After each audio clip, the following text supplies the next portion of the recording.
پیارے بچوں، السلام علیکم۔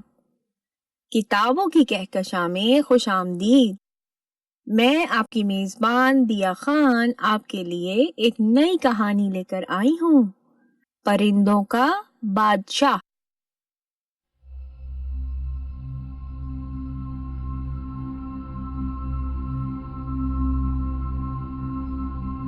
ایک حبشی کسان اپنے کھیت میں ہل چلا رہا تھا۔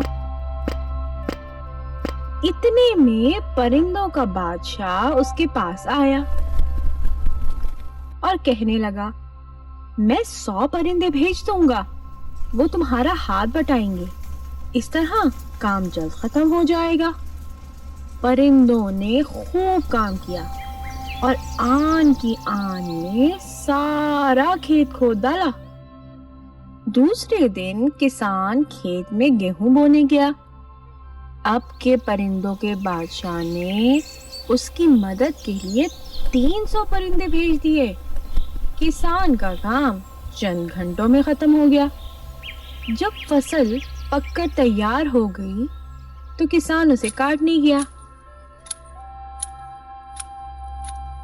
اب آپ کیا کر رہے ہیں؟ پرندوں کے بادشاہ نے پوچھا۔ میں فصل کاٹ رہا ہوں، کسان نے کہا۔ لائیے میں آپ کی مدد کروں۔ یہ کہہ کر پرندوں کے بادشاہ نے 1,00,000 پرندے بھیج دیے۔ پرندوں نے منٹوں میں سارا کھیت کاٹ کے رکھ دیا اور پھر خوشوں میں سے سارے دانے نکال کر کھا گئے۔ کسان نے اپنا سر پیٹ لیا۔